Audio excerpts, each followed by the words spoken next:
Hindu dan Buddha. Di mana sebelum masuknya Hindu dan Buddha, masyarakat Indonesia itu belum mengetahui yang namanya agama dari zaman praaksara tersebut. Dari berkembangnya waktu dan zaman, masyarakat atau nenek moyang kita itu mengenal yang namanya agama. Agama yang dikenalnya dahulu itu Hindu dan Buddha terlebih dahulu, di mana masuknya dan berkembangnya agama Hindu dan Buddha di Indonesia itu pada abad ke-2 Masehi. Agama Hindu dan Buddha bersebar dari negara India yang tersebar mulai dari Asia Timur, Asia Tenggara, Thailand, Bima sampai ke Indonesia. Proses masuknya Buddha di Indonesia itu dibawa oleh salah satu Brahmana yang bernama Siddhartha Gautama.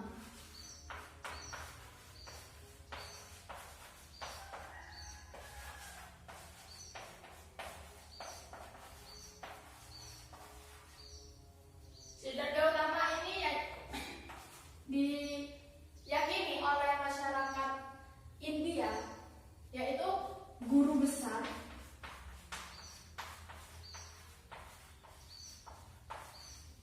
yang berasal dari Laut India Timur, yang menganggap bahwa dirinya itu Tuhan. Lalu mereka diajarkan tentang agama-agama Buddha, sehingga mereka mengenal agama Buddha itu tersebar luas di Laut Timur India terlebih dahulu. Agama Buddha masuk ke Indonesia itu berawal dari yang namanya perdagangan. Perdagangan antara India dan Indonesia melalui Laut Sunda. Ajaran agama Buddha bersumber pada tiga kitab.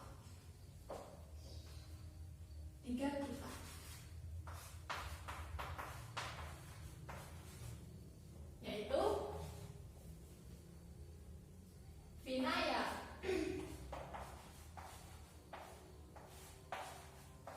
Tripitaka,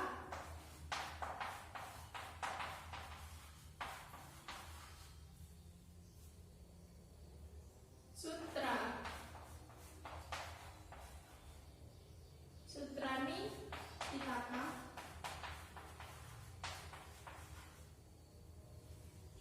dan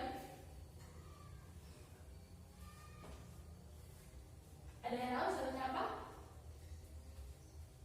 Tak tahu. 3 kitab yang disebut dengan kitab Tripitaka. Abhida, Berarti 3. ya.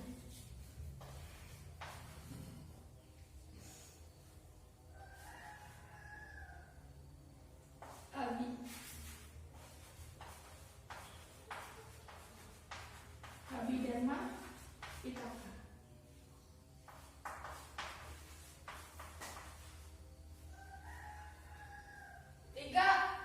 Tiga kitab ini disebut dengan kitab Tripitaka.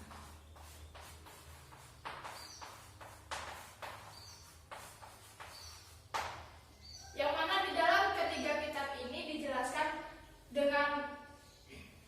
dijelaskan sumber-sumber tentang agama Buddha, perkembangan agama Buddha, soal-soal agama Buddha atau filsafat agama Buddha. Di situ telah dijelaskan di kitab Tripitaka yang disebarkan oleh Siddhartha Gautama tersebut. Lalu dalam perkembangan agama Buddha itu terdapat dua golongan,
Dan dari kedua golongan ini kita dapat melihat di daerah Bali banyak yang melakukan atau menerapkan dua golongan ini, di mana salah satu ada beberapa masyarakat yang menganggap bahwa Buddha kecil itu lebih dominan ketimbang Buddha besar. Mereka menganggap bahwa Buddha kecil itu lebih simple ketimbang Buddha besar, yang mana kalau Buddha besar itu mereka menganggapnya banyak aturan atau banyak larangan-larangan yang ada, sedangkan Buddha kecil mereka menganggap, oh ya udah, aku bisa ke nirwana sendiri tanpa bantuan siapa-siapa. Begitu. Lalu bukti adanya masuknya agama Buddha di Indonesia yaitu yang pertama, penemuan arca yang berada di daerah Sulawesi Selatan dan di Jember. Ada yang tahu di mana letaknya arca tersebut di daerah Jember? Pernah dengar? Jerbu? Oh, di Jerbu. Gimana bentuknya? Kayak patung. Arca loh ya. Nggak tahu, pokoknya gitu dah. Oh, patung. Yakin? Ya yakin aja. Yakin. Kedua, ditemukannya arca Buddha atau batu, yaitu bangunan yang berada di Kalimantan Timur. Mereka menganggap bahwa di Kalimantan Timur itu arca tersebut digunakan sebagai dewanya atau patung yang disembah oleh orang-orang yang beragama Buddha di sana. Yang keempat atau yang ketiga, ditemukannya arca perunggu di daerah Kabupaten Kubang, Kalimantan Timur. Namun arca ini sudah tidak ada lagi. Kenapa sudah tidak ada lagi? Karena masyarakat di sana menganggapnya arca tersebut tidak penting dan dilupakan begitu saja lalu dibuang, tidak dimuseumkan. Itu masuknya agama Buddha di Indonesia. Sedangkan agama Hindu di Indonesia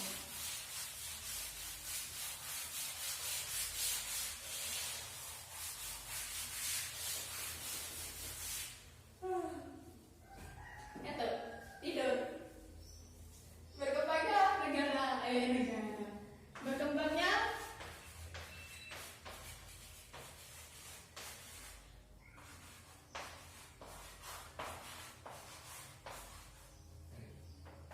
agama.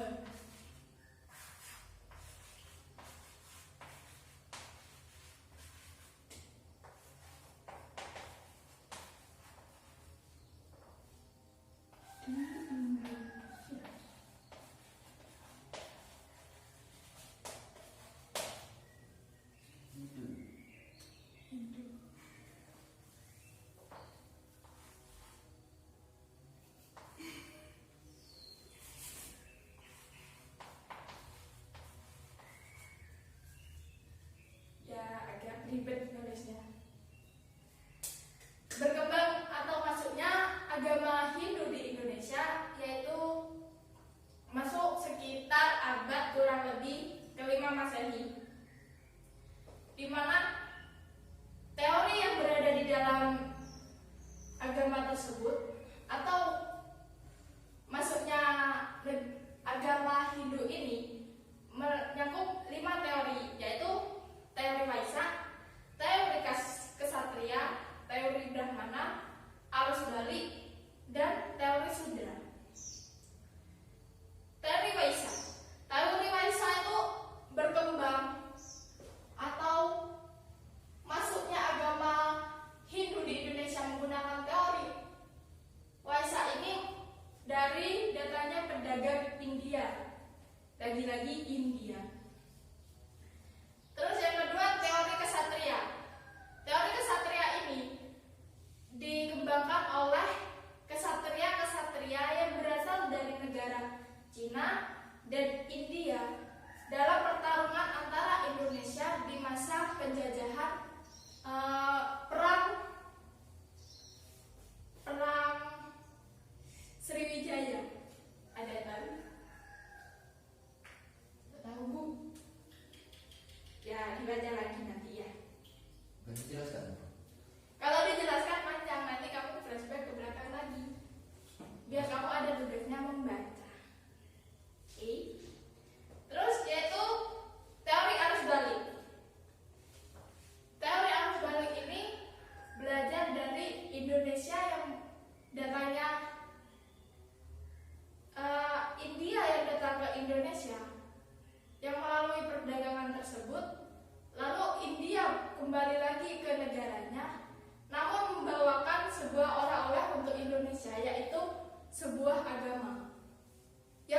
diyakini oleh masyarakat terdahulu. Lalu yang kelima yaitu teori Sudra atau golongan Sudra yang dibawa oleh golongan Sudra. Dalam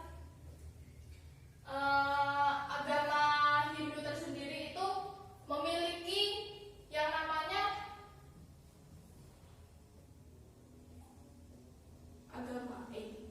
golongan-golongan. 3 golongan yang dipercayai oleh masyarakat agama Hindu apa aja? Dia tahu? Nggak tahu. Masa nggak tahu? Ayo Mbak India apa? Nggak tahu.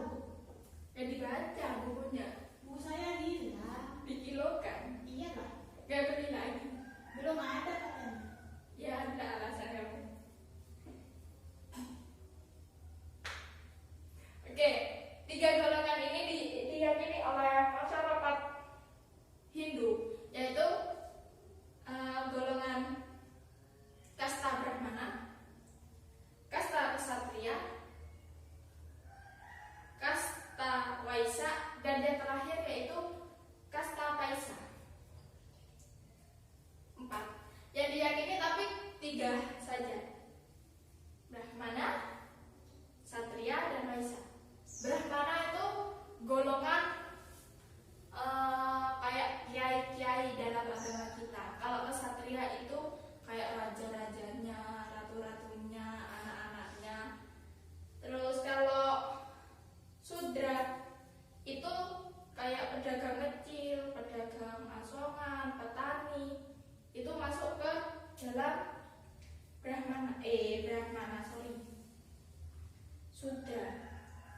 Yang keempat itu golongan pria atau candala. Namun golongan ini sudah tidak digubris lagi sama masyarakat, soalnya di mana di sini mereka seperti dikucilkan dalam sosialnya, mereka tidak dianggap lah istilahnya, karena mereka di dalam kasta ini mereka dianggap sebagai pencuri,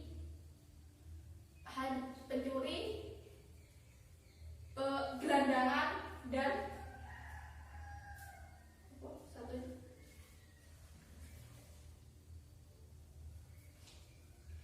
orang-orang yang melanggar aturan hukum.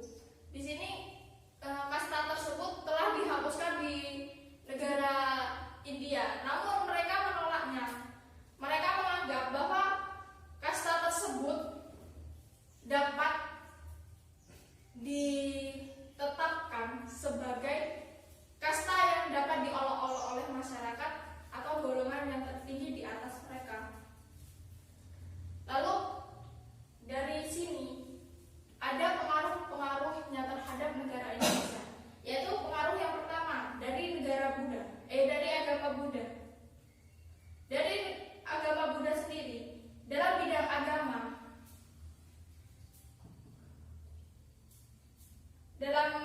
agama masyarakat mengenal agama Buddha sebagai kepercayaan tertinggi sebelum adanya agama Islam yang masuk ke Indonesia. Yang kedua dalam bidang politik. Dalam bidang politik, kedudukan raja dianggap lebih berkuasa ketimbang yang lainnya. Yang ketiga yaitu bidang sosial. Dalam bidang sosial, masyarakat dikenalkan dengan adanya kasta atau tahta yang sedang dimiliki. Semakin kaya kita, semakin rendah kita, maka pandangan masyarakatnya itu semakin berbeda. Semakin kaya kita, maka pandangan mereka semakin tunduk terhadap kita. Namun semakin rendah golongan kita, maka masyarakat akan memandang rendah keluarga kita atau diri kita sendiri. Dalam bidang pendidikan,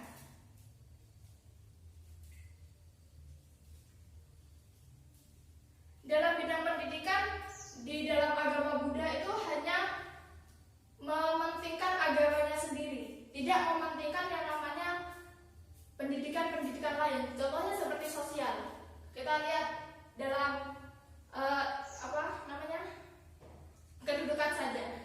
Mereka tidak mementingkan yang namanya kedudukan pria. Mereka menganggap bahwa kedudukan pria itu atau sudah jelek gitulah di mata mereka yang kedudukannya lebih tinggi dari pria tersebut. Yang kelima atau yang terakhir dapat saya katakan yaitu di dalam seni dan bangunan. Kalian tahu Candi Borobudur? Tahu. Nah, di dalam Candi Borobudur kan itu ada lukisan-lukisannya. Belum pernah sana. Bohong. Masa nggak tahu? Kan di Google kan banyak.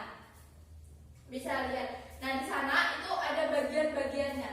Di bagian bawah kaki candi itu disebut dengan nama Burfaloka. Burfaloka itu disebut manusia sebagai